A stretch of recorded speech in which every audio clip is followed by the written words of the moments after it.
A three-year college education, public participation in the drafting of the national budget, and a ban on online gaming are among the proposed bills filed by the senators on the second day of the 20th Congress. Our Daniel Manalastas tells us more.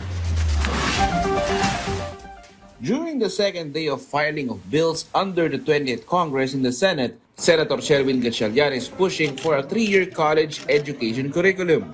Itong practice na ito ay ginagawa sa maraming bansa, especially sa Commonwealth countries. Pagpasok ng bata sa kolehiyo, ang kanyang pag-aaralan ay yung kanyang major na, diretso na siya dun sa major. Yung mga general education subjects, ibababa sa senior high school. He also wants stricter online gambling rules amid surge in addiction, as he expressed concern that even kids are allegedly and deeply engaged in such activity. Pati bata ngayon ay nag-online gambling na ngayon, lalo na in scatter. Pagbabawalan na gumamit ng GCash sa online gambling, tataasan yung age from 18 to 21, tapos ang minimum bets is 10,000. How about e-sabong?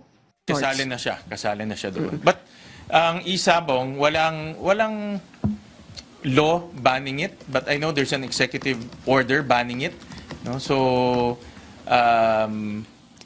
siguro pag-aralan, kasi ako personally, I'm against e-sabong. No? Dahil talagang nakita naman natin yung nangyari nung inallow in e-sabong. So, we'll also study whether to pass a law to permanently ban e-sabong.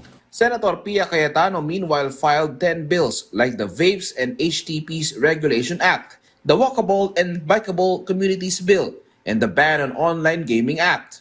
Senator Panfilo Lacson meanwhile pushes for a bill that ensures that the public will have a chance to participate in crafting the national budget. Senate President Cheese Escudero filed bills which aim to cut tax rates for small businesses, saying this will allow small businesses, especially those that are struggling financially, to continue their operations. Senator Lito Lapid filed his proposed legislation like the One Electronics Medical Records Act, Rights of Internally Displaced Person Act, and the News Media Welfare Act.